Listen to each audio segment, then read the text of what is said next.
now live to Washington State, where we are hearing from both the State Highway Patrol and the State Department of Transportation with more information on what happened yesterday in that train derailment. Hello. Like you said, I'm Dan Hall. I'm a captain with the Washington State Patrol. The reason why I'm out here today is I wanted to give everybody a quick overview on the operations today, what we're going to be doing, and what our citizens can expect to see throughout the rest of the day today.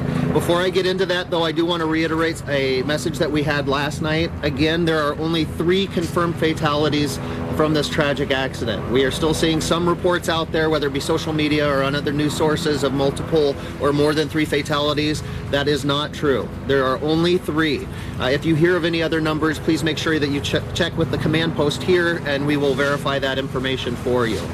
As you probably already noticed, today we have heavy equipment out there with the cranes lifting the rail cars from their place of rest onto flatbed trailers. We are going to be moving those rail cars to a secure location on base. And while we're doing that, we're going to put them on flatbeds. We'll get them staged in the area until we have multiples go at the same time. We want to try to limit that transportation of those rail cars to only a few trips, so it minimizes the impact to traffic. The semis and the trailers are going to be taken up to Steilacoom DuPont Road. They're going to be traveling northbound in the southbound lanes, which we already have closed, so there's not going to be any impact there. However, for a brief moment while we cross those trucks across I-5, there's going to be a minute or two, just long enough for those trucks to get across, where traffic is going to be impacted. But again, we expect those delays to be very minimal. Once we get onto Steilacoom DuPont, we are going to try to move swiftly. They are going to be escorted by law enforcement, and DuPont Police Department is also going to be there to help with traffic control. And so again, we are expecting the traffic delays in that area to be minimal. However, later this afternoon, we've got to remove the locomotive from the scene. Just to give you an idea of that locomotive, it weighs over 270,000 pounds. It is extremely heavy. The trailer that we have to use to remove that is considered a lowboy. The length of that, it takes 2 tractor trailers to move it, and with the trailer itself is over 270 feet in length, and it's probably going to be wider than 1 lane, possibly into 2 lanes. It is going to take quite a feat to get that out of there. We are expecting that to occur later this afternoon. We are still working on the logistics on exactly how we are going to do that. But right now the plan is again, we are going to go northbound in the southbound lanes to the Steilacoom DuPont exit. We will take the exit there. Once we get onto Steilacoom DuPont Road, expect it to be closed while we move that. We are going to need both lanes of travel in order to safely move that. As you'll see throughout the day, as these cars are being moved, please be cognizant that while one train car may be very easy to strap onto with the crane and get it onto a semi, that is not the case for all of them. Each one of these cars have a unique challenge to them, and the biggest responsibility or the biggest care we have right now is for our on-scene responders to make sure that they are safe. So we are moving as quickly as we can. However, we are making sure that everybody that's at that scene is safe. Thank you. Good afternoon, Travis Phelps, TRA-VIS, last name PHELPS, spokesperson for the Washington State DOT. As the captain just said, we are making some progress today, removing some train cars from the area. However, I do want to stress, this does not mean I-5 will reopen tonight. It still could be closed for several days. We're carefully working with the National Transportation Safety Board, as well as emergency crews in the area, to wrap up the investigation and to move these train cars. That being said, this is a very careful, delicate operation. We've got some weather in the area today, wind and rain. That can complicate these big moves with these cranes that we're doing. In addition, these are very, very heavy, and we'll take some time to make sure we have a plan in place to remove them safely. In terms of traffic conditions, drivers doing their part, definitely avoiding the area today. I do want to stress this closure on I-5 has a regional effect. We are seeing some significant delays on 507 between Steilacoom and Yelm. At times that backup has reached close to 16 miles. So even though I-5 is maybe not your destination, all these other alternate routes around the area are going to be jam-packed. So until I-5 reopens, drivers really need to do their part by planning ahead, checking traffic conditions before they go. If they can delay their trip or talk to their employers about working from home or using alternate modes of travel, such as taking the bus or carpooling, definitely recommend it. Again, just because we're moving train cars today does not mean we'll be able to reopen I-5 anytime soon. Plan on that being closed at least through tonight. We'll have an update as the cleanup crew gets more of the cars out of the way in terms of an ETA, but for tonight it remains closed. Probably plan on it being shut down at least for the morning commute tomorrow, maybe later. So again, plan on significant congestion on all alternate routes. With that, questions? Can you describe what is going to happen with the cars once they end up at their destination, and can you say more where that is?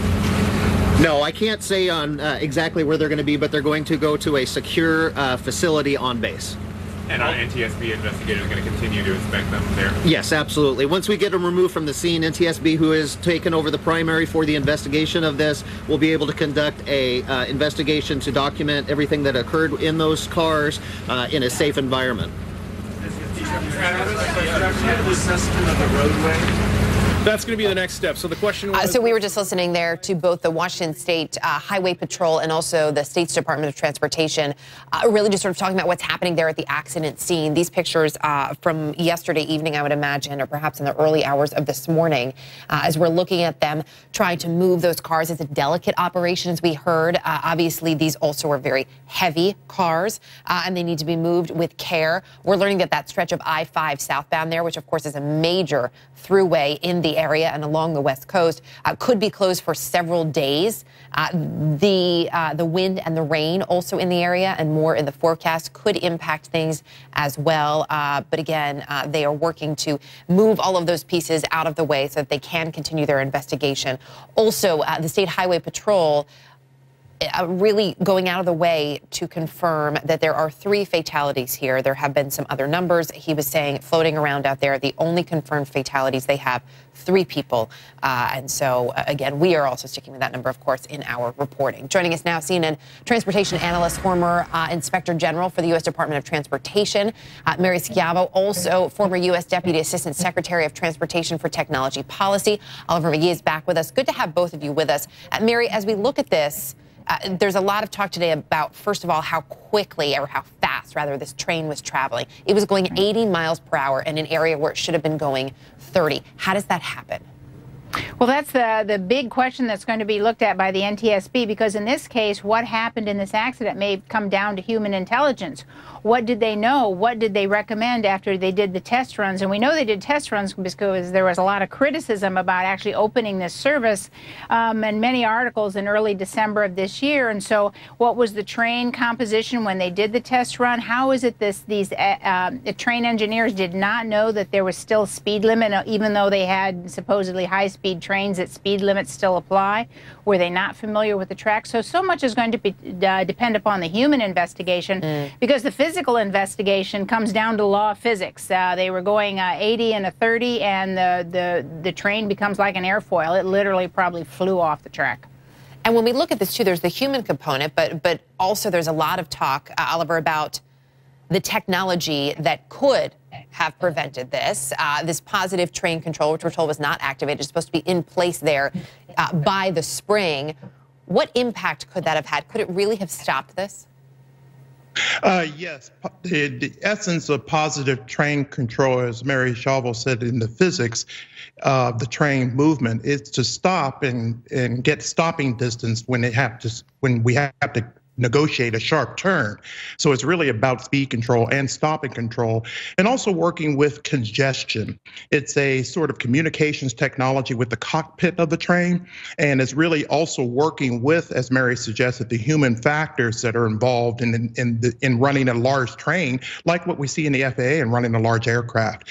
And many of the modern trains are beginning to get more digital controls, so information technology and communications technology, and even sometimes wireless technology and micro technology is involved in moving the train effectively in a positive direction. Positive train control means moving forward positively and using control engineering to control the speed and also the distance that the train is trying to go, particularly as it's going around negotiated turns.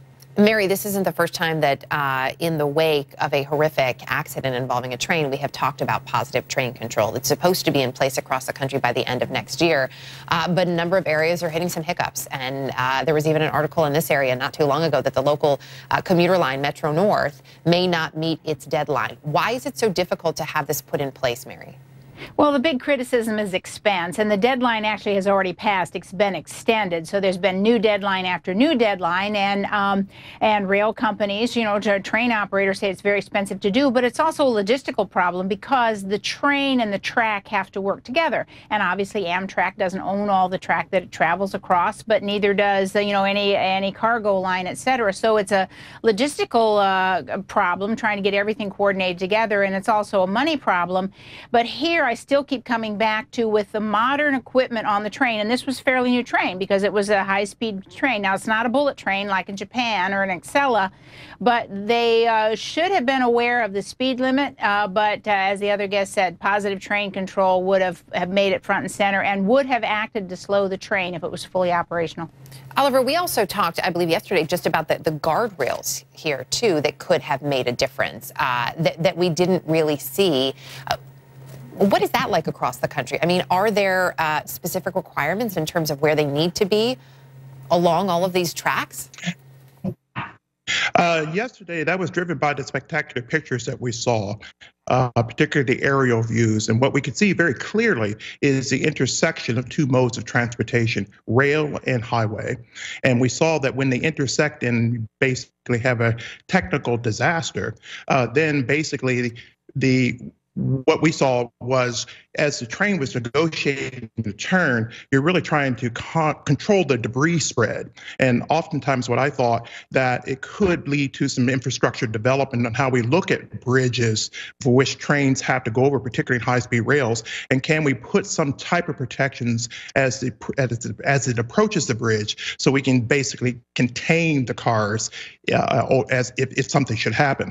Really, a lot of the problems we saw yesterday is the cars falling over onto the highway and down the embankment. And we're very, very lucky we didn't have more casualties, but we had a lot of injuries.